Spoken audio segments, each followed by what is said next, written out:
Dan saya melihat banyak sekali potensi-potensi dalam ilmu komunikasi yang bisa menjadi ladang ekonomi bagi siapa saja. Skill ini adalah sesuatu yang penting.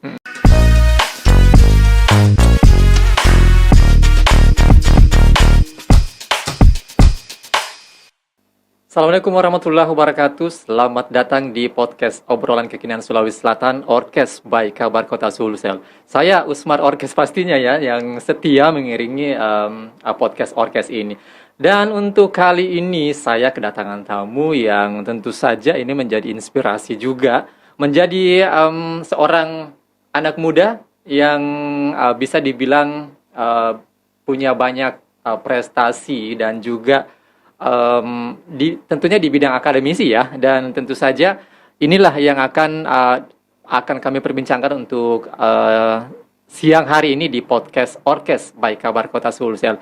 Dan narsum saya ini saya langsung saja menyapa, ada kalau saya bisa panggil Bang Agung Tanrasula ya. Bang Agung, assalamualaikum. Waalaikumsalam warahmatullahi wabarakatuh, Bang Usman Lahaji ya.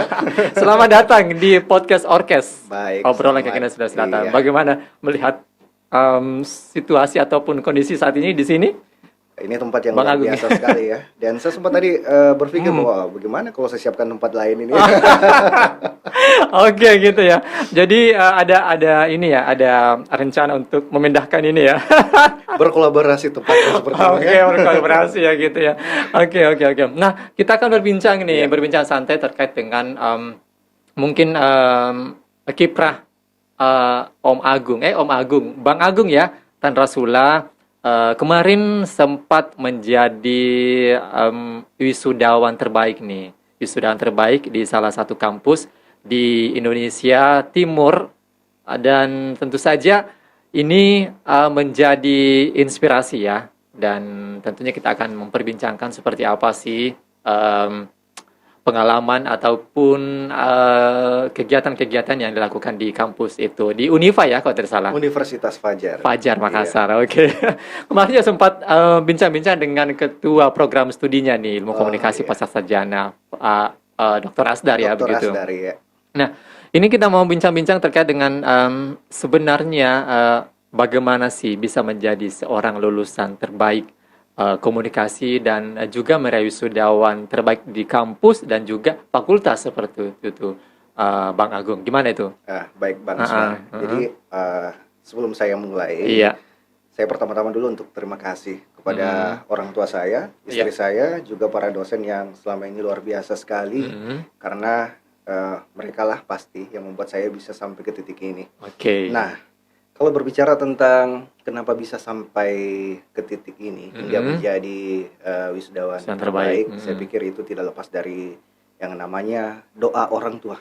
Doa orang tua seperti itu ya? Waduh. Itu yang paling saya pahami, bagaimana orang tua saya itu mendoakan saya, yang terpenting. Selain itu juga dalam proses kuliah itu kan membutuhkan kesabaran. Ada yang bilang sama saya, ada yang tanya gitu, Gung, apakah menjadi wisudawan terbaik berarti kamu orang yang pintar? Saya jawab bukan. Ini bukan persoalan apakah Anda pintar atau tidak, tapi ini persoalan apakah Anda sabar. Ya, sabar itu misalkan ketika ditagih uang kuliah. Itu yang menjadi, saya juga melihat itu, Bang Agung, ketika pembayaran sudah sampai pada waktunya tapi belum dibayar, itu menjadi apa ya, menjadi aduh, kita malu sama teman-teman juga, kemudian apa istilahnya ya, tempat orang yang membayar itu biasa ditagih-tagih gitu.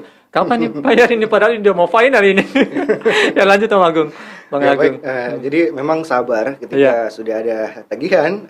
Gimana ini? Jangan dulu berpikiran macam-macam. Jangan mengambil langkah-langkah yang membuat kita akan terjebak di kemudian hari. Sabar juga ini termasuk bagaimana ketika ada tugas daripada tim pengajar ataupun dosen yang membuat kita sangat sulit untuk menyelesaikannya. Jadi, waduh, ada tugasnya dari Pak ini. Waduh, gimana caranya dikerjain ini? Saya sebentar punya acara malam ini. Saya punya kawinan gitu. Tetap harus sabar, harus bisa kan seperti itu. Selain itu juga mungkin ketika namanya kita adalah manusia, kampus itu adalah urusan pendidikan, di rumah kita punya keluarga, kita punya masalah mungkin dengan urusan-urusan pekerjaan dan keluarga. kemudian jangan sampai urusan ini mengganggu urusan pendidikan, karena itu akan membuat kita merasa hilang konsentrasi hilang gitu konsentrasi. ya. Jadi yang Tapi sabar. Abang Agung boleh dekat-dekat ke mic sedikit ya? Baik, ya. Biar suaranya itu agak ini ya. Iya. Waduh, teringat nih Bang Agung ketika menjadi apa ya? Di depan mic gitu ya. Oh, iya, Pernah iya. kan di depan mic juga? Itu masalah lu ya. Nggak apa-apa diceritakan Iya, iya, juga iya. sedikit. Nah, Iya. teman saya ini, Bang Agung ini juga pernah menjadi partner saya nih di sebuah apa ya istilahnya ya? Sebuah Di studio juga studio ya. juga ya. Oke, dan ketika menjadi seorang wisudawan terbaik itu tidak tadi Bang Agung sempat mengatakan itu menjadi wisudawan terbaik tidak bisa dikatakan pintar seperti itu ya, tapi itu menjadi sebuah proses seperti itu Bang Agung ya. Nah kalau misalnya di kampus sendiri menjadi wisudawan terbaik, kemudian menjadi bukan cuma di fakultas tapi di kampus, itu bagaimana perasaannya itu, Bang Agung terhadap teman-teman yang lain di kampus itu? Nah ini yang bagus sekali pertanyaannya. Iya. Jadi saya itu tak pernah sedikit pun menyangka untuk mendapat itu. Sama sekali tidak pernah menyangka. Gitu ya. Cuma karena memang dalam proses belajar itu ada selalu gairah untuk kita ingin menyelesaikan sesuatu dengan baik.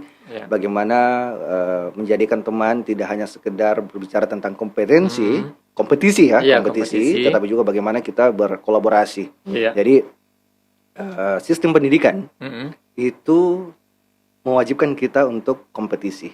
Kompetisi itu adalah kondisi di mana ada ukuran atau takaran nilai pada akhir masa pendidikan kita. Namun, jika sistem menganjurkan kita, mewajibkan kita untuk berkompetisi, tetapi diri ini kan bisa berkolaborasi, dan itu penting. Jadi, ya alhamdulillah, saya mendapatkan banyak teman-teman yang luar biasa, teman-teman yang baik, dan dalam proses ini kita saling berkolaborasi, bahu-membahu. Jadi misalkan ada tugas saya yang kemudian saya sulit untuk melaksanakan itu, bisa minta tolong. Iya, tolong Kak dulu, bantu Kak dulu. Tapi kan kita saling membantu ya. Nah, kalau misalkan seperti tadi tentang apa yang dirasakan, luar biasa sekali nih Bang Usmar ya. Pada saat nama saya disebut di hadapan ribuan orang, orang tua saya dipanggil untuk mendampingi saya di atas. Saya peluk orang tua saya, saya peluk seperti ini. Saya bilang sabar Ki, sabar Ki. Dikit lagi. Kenapa? Dia gemetar. Saya tahu itu adalah gemetar bahagia gitu. Saya lihat dia pakai masker, Gitu ya? matanya sudah penuh, gitu. Sudah penuh air mata gitu ya. Dan sabar sedikit lagi, tahan gitu. Saya tahu itu kebahagiaan yang luar biasa. Akhirnya paginya, besoknya saya terbangun. Bukan dari mimpi ya. Iya, bukan terbang dari mimpi, tapi terbangun dari kenyataan ya. Oke. Setelah 1 hari kemudian saya bangun, saya tidur, saya terbangun, ya ada perasaan bahwa ya Tuhan, jikapun saya sudah diambil ajalku di kemudian hari, ada satu hal yang membuat saya bisa membanggakan orang tua, yaitu adalah berada di hadapan ribuan orang dan membuat apa yang dia cita-citakan, yang dia doakan itu sudah tercapai. Alhamdulillah. Iya. Dan itu memang menjadi obat mujarab memang kalau misalkan doa-doa orang tua lah yang akan memberikan semangat, kemudian memberikan kemudahan dalam mencapai semua itu, Bang Agung ya, seperti itu ya. Alhamdulillah. Dan kemudian kita mengingat kembali, kalau Bang Agung ini menjadi seorang wisudawan terbaik, ada tidak orang-orang di belakang Bang Agung yang sempat menjadi mungkin sebuah motivator untuk menjadi seorang, bukan seorang sih, tapi menjadi wisudawan terbaik seperti itu di kampus? Ada mungkin orang-orang yang menjadi inspirasi seperti itu, Bang Agung? Jadi kalau bicara inspirasi, saya pikir semua orang yang ada di kampus itu adalah inspirasi saya. Termasuk bagi mereka yang sudah lebih dahulu selesai. Itu adalah salah satu teman saya, guru saya juga ya. Bukan guru di dalam akademik, tapi guru di dalam kehidupan sehari-hari. Yang sebelum saya, dia juga menjadi salah satu wisudawan terbaik di Unifa. Nggak usah saya sebut namanya. Bang Usmar mungkin tahu ya. Dan pada saat saya itu, tidak tahu ini, tidak tahu ya. Bisa disebut saya namanya, tidak apa-apa. Jadi salah satu orang yang pertama kali saya melihat sertifikat wisudawan terbaik itu dimiliki oleh Pak Hamzah. Nah, ini teman dan saya banyak belajar dari dia. Pada saat itu di awal-awal pendidikan itu di semester 1 saya juga punya perasaan bahwa wah, ada loh yang disebut dengan wisudawan terbaik. Mungkinkah saya bisa seperti itu? Pelan-pelan nanti saya coba gitu. Jadi itu adalah awal di mana saya terinspirasi oleh sebuah sertifikat yang menurut saya itu adalah luar biasa dan dia layak untuk mendapatkan itu. Nah, dalam proses ini ketika kita bertanya tadi siapa yang menginspirasi saya, tentunya ada beberapa dosen yang luar biasa meskipun semua menginspirasi. Ya sebut saja mungkin Pak Asdar, ini adalah orang yang luar biasa sekali bagi saya. Kemudian ada Deng Ical, ini adalah orang yang paling saya suka ketika mengajar, bagaimana dia berhadapan dengan gayanya yang ramah, yang tidak terlalu keprotokoleran gitu. Nyantai gitu ya. Di ruangan beliau mengajarkan kita bagaimana tidak hanya berhubungan antara dosen dan mahasiswa, tetapi juga bagaimana hubungan di luar dari kampus itu tetap berjalan. Kadang dia panggil kakak Agung, kakak ini kan gitu. Itu kan bagi saya adalah sesuatu penghargaan dosen memanggil saya seperti kalau itu. Istilahnya itu somber ya. Aduh. Oke. Lanjut Bang Agung. Ada. Mungkin kalau teman-teman, alhamdulillah saya juga punya beberapa teman-teman baik. Semua teman-teman di Unifa itu adalah teman-teman yang baik. Dan seperti yang saya sebut sebelumnya, bahwa kolaborasi itu penting. Teman-teman itu ada Bu Dini, ada Pak Hasanuddin, Novi, Pak Negori. Inilah semua teman-teman yang banyak memberikan inspirasi kepada saya. Dan prinsip kami itu adalah kolaborasi, bahu-membahu. Oke, jadi itu adalah teman-teman teman-teman yang berkesan begitu ya selama berkuliah di seperti itu. Pasca Sarjana Ilmu Komunikasi. Sahabat-sahabat yang baik ya. Oke. Nah, kalau intinya Bang Agung ini tips jadi wisudawan terbaik sebenarnya seperti apa sih? Karena kan Bang Agung ini sudah pernah menjadi seorang wisudawan terbaik. Bisa nggak dibagi sama teman-teman yang baru ingin menyelesaikan kuliahnya di luar sana tuh? Baik. Jadi yang pertama memang kesabaran itu penting ya. Sabar ketika ada yang seperti tadi. Kalau misalkan ada tagihan, kita harus sabar. Ketika ada problem dari luar urusan pendidikan, kita juga tetap harus sabar. Jangan bawa-bawa ke urusan kampus. Selain itu adalah konsistensi atau bagaimana kita bergairah ketika kita menyelesaikan tugas. Jangan hanya sekedar bikin tugas, kemudian sudahlah gini aja gitu kan. Kemudian, tapi harus ada sesuatu yang membuat saya harus bisa baik dan lebih baik daripada teman-teman. Kemudian selain itu bagaimana kita berkolaborasi. Nah, sistem pendidikan ini mengajarkan kita untuk berkompetisi, tapi jangan berarti kita tidak bisa berkolaborasi. Misalkan seperti ada kondisi saya dalam kesulitan. Kemudian saya minta tolong, bro, tolong bisa nggak dibantu saya untuk mendapatkan sedikit data untuk menyelesaikan tugas saya ini. Alhamdulillah jika Anda memiliki teman-teman yang baik, kemungkinan besar Anda akan dibantu. Namun pertanyaannya, apakah kita mengharapkan kebaikan daripada orang lain, lalu lantaskah kita sudah memberikan yang terbaik juga orang lain? Maka itu yang disebut dengan kolaborasi. Jadi ketika teman-teman kita mengalami kesusahan, misalkan mungkin tidak masuk kerja, tidak masuk kuliah, kita bantu dia. Ada tugas, gini caranya loh, gini harus kita bantu. Nah, itu adalah bagian daripada kolaborasi. Selain itu juga adalah menjaga hubungan dengan siapapun, tidak hanya sekedar berhubungan baik dengan sesama mahasiswa, tetapi bagaimana juga menjaga hubungan baik dengan dosen. Gitu ya. Ini yang sangat penting. Mungkin terkadang ada sesuatu yang mungkin tidak nyaman, mungkin pernah kita hilaf ya. Tetapi menjaga hubungan dengan dosen itu adalah sesuatu yang saya anggap adalah anugerah. Kita bisa banyak belajar dari mereka, kita bisa mengetahui mungkin hal-hal yang tidak dipahami orang tentang kampus. Tapi karena kita mempelajari itu sehingga mungkin kita mendapatkan akses kemudahan. Selain itu apalagi ya? Banyak-banyak berdoa ya. Banyak berdoa ya begitu ya. Nah, itulah tips-tips teman-teman yang mungkin bisa dijadikan sebagai motivasi untuk bisa segera selesai dan menjadi kalau bisa menjadi wisudawan terbaik seperti itu ya. Tapi ada satu penting nih. Apa itu Bang Agung? Jangan telat membayar. Itu dia paling utama ya. Karena walaupun selesai belum membayar itu belum bisa ambil ijazahnya ya. Seperti itu ya. Oke. Nah, kalau Bang Agung mengambil sebuah jurusan program studi ilmu komunikasi itu dan menjadi wisudawan terbaik itu sebenarnya kalau ingin tahu juga judul ininya apa sih, Bang Agung? Nah, jadi Judul, gini, apa istilahnya? Tesisnya tesis begitu ya, ya? tesis. Jadi sebelum saya mau jawab itu, Iya. yang membuat saya mengambil jurusan komunikasi itu karena Bang Usmar. Kenapa harus saya? Karena Anda adalah mentor saya ketika pertama kali menyiar radio ya. Dan Jadi jadi kesempatan itu, kolaborasi yang pernah kita lakukan beberapa tahun lalu di salah satu radio sebut aja Radio Fajar Radio ya. Fajar. Ini adalah sebuah anugerah dan saya melihat banyak sekali potensi-potensi dalam ilmu komunikasi yang bisa menjadi ladang ekonomi bagi siapa saja. Skill ini adalah sesuatu yang penting. Dan ketika misalkan saya berpikir saya melanjutkan ke komunikasi, ini akan menjadi sesuatu yang bermanfaat bagi saya dan alhamdulillah terbukti kan. Jadi ayo ambil komunikasi ya. Oke, Bang gitu Usmar juga kan orang komunikasi kan. Iya, dan tentunya ini akan menjadi target saya juga nanti ke depannya, Bang Agung. Pasti, Iya, insya Allah. Iya. Oke, tadi mau bilang apa? Tadi pertanyaannya apa tuh?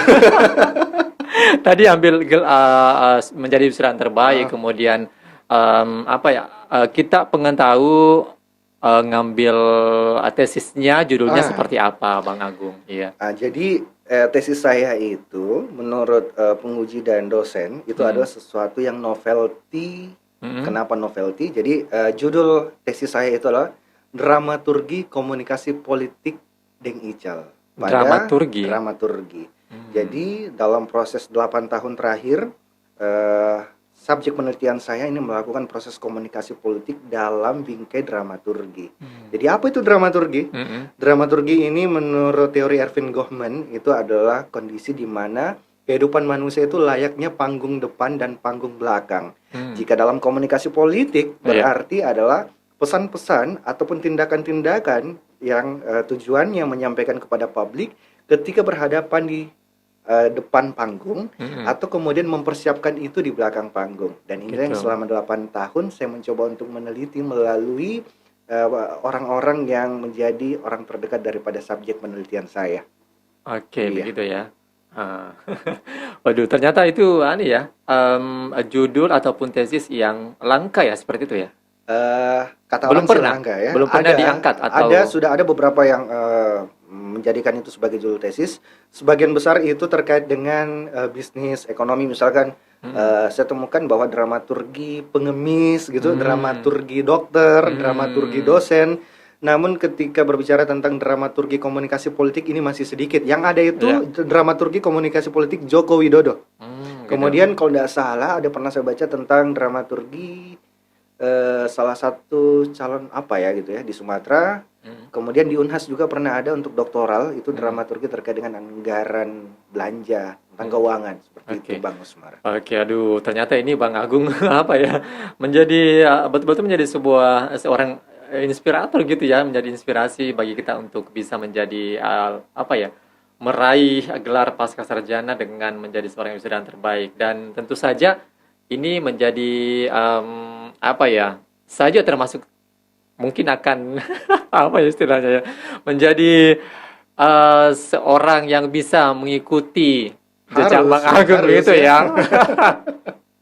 Nah, kalau menjadi wisudawan terbaik kemarin, nah ini juga yang menjadi pertanyaan saya adalah Bang Agung meraih rekor jadi dosen yang menjadi dosen tapi belum selesai seperti itu. Bagaimana itu Bang Agung?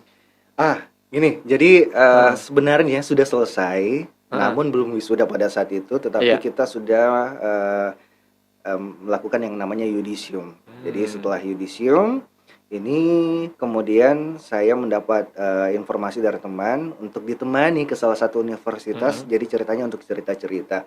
Nah dalam proses itu sempat ada tanya-tanya soal Agung IPK-nya berapa, kemudian ambil di mana gitu. Nah pada saat itu juga tiba-tiba ada tawaran, ini boleh nggak kalau kita mau mengajar di sini? Saya pikir wah ini seperti kayak rezeki mendadak.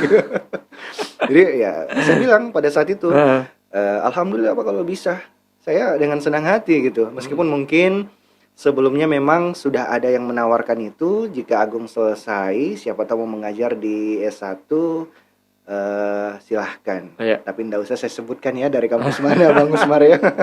Tapi insya Allah Unifa adalah salah satu kampus terbaik swasta di Indonesia Timur, yang saya pun sangat bercita-cita untuk bisa mengabdi di sana.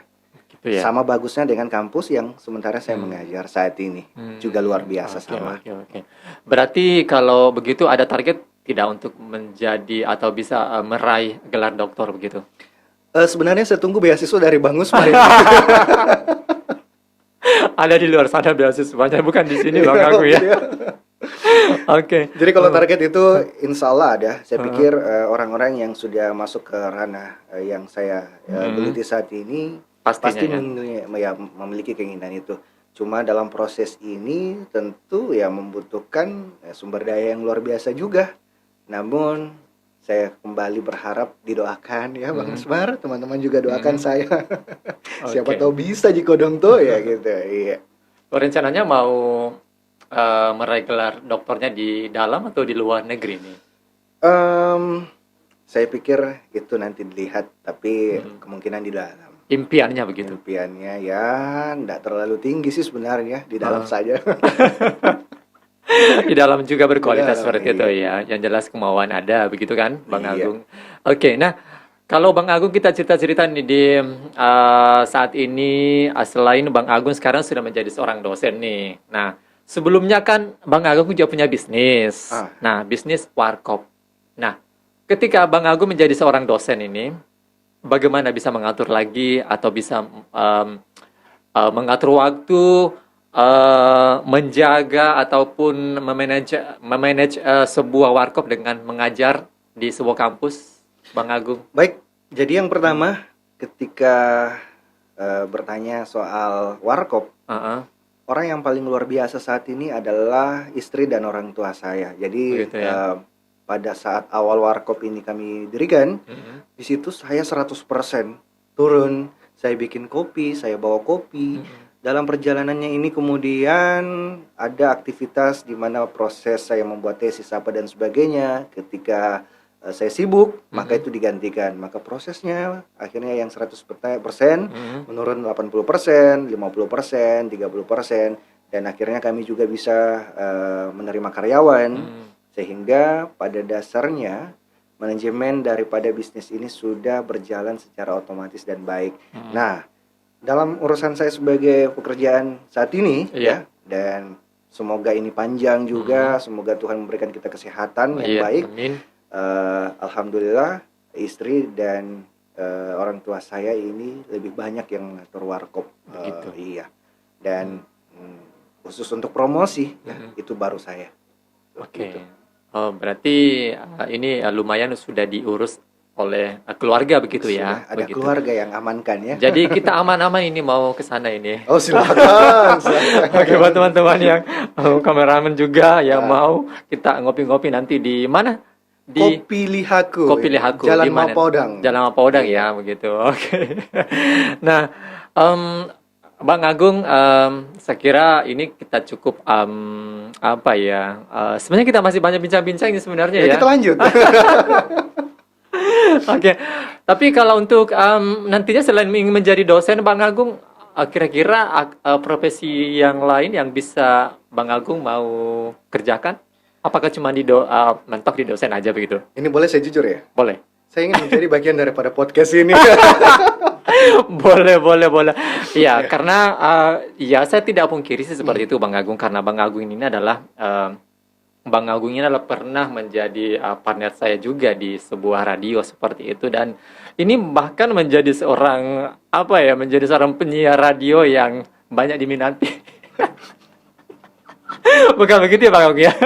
Ya, jadi ya itu adalah pengalaman yang luar biasa. Kita menyiar dari jam 8 malam biasa sampai jam 11 atau jam 12 ya. Dan segmentasinya memang adalah orang-orang yang berusia 40 tahun ke atas dan luar biasa sekali pengalaman sampai hari ini.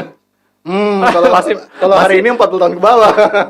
Masih banyak yang ini ya, yang kontak-kontakan gitu. Di Facebook ada. Di Facebook itu masih ada beberapa, bahkan ada kenangan di Facebook yang biasa terputar itu setiap tahun. Masih ada yang komentari kapan lagi siaran. Jadi sejak saya tunggu dari Om Yusman. Dan sekarang akhirnya kita ketemu dan mungkin nanti ke depannya ya apakah nanti kita akan bikin radio atau apa. Pokoknya gimana Bang Agung? Sip, setuju nggak? eksekusi. Oke. Dan mungkin Bang Agung ada mau disampaikan mungkin atau menjadi inspirasi, bisa memberikan pengalaman-pengalaman kepada teman-teman di luar sana untuk mungkin menjadi seorang dosen ataupun menjadi seorang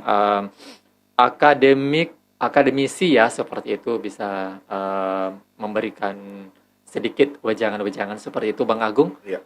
Untuk teman-teman kita yang nonton podcast Orkes by Kabar Kota Sulsel ini. Ya. Baik, jadi setiap kita manusia ini adalah makhluk sosial. Kita membutuhkan orang lain. Kita tidak akan pernah berpikir bahwa kita cukup diri kita sendiri, tapi mau tidak mau kita butuh orang lain. Nah, bagi saya, jika bukan karena Allah Subhanahu wa taala, dukungan orang tua, tanpa teman kita bukan siapa-siapa. Oke, waduh, luar biasa ya. Wejangan-wejangan yang sudah disampaikan oleh Bang Agung Tanrasula seperti itu ya. Kalau sebut di radio kemarin itu Agung Tirta ya. Agung Tirta. Tidak apa-apa kan, biar kita flashback kembali ya tentang masa-masa yang lalu yang biarlah menjadi sebuah kenangan seperti itu ya. Oke, terima kasih sekali lagi Bang Agung. Sama-sama Bang Usmar. Agung Tanrasula sudah hadir di podcast Orkes by Kabar Kota Sulsel ini. Semoga perbincangan kita ini menjadi sebuah perbincangan yang menarik dan bisa menjadi sebuah inspirasi untuk teman-teman di luar sana yang sempat menonton kita di podcast Orkes by Kabar Kota Sulsel. Dan terima kasih sekali lagi Bang Agung Tanrasula, sukses untuk Bang Agung, sukses juga untuk bisnisnya seperti itu ya. Terima kasih banyak. Wassalamualaikum warahmatullahi wabarakatuh. Waalaikumsalam.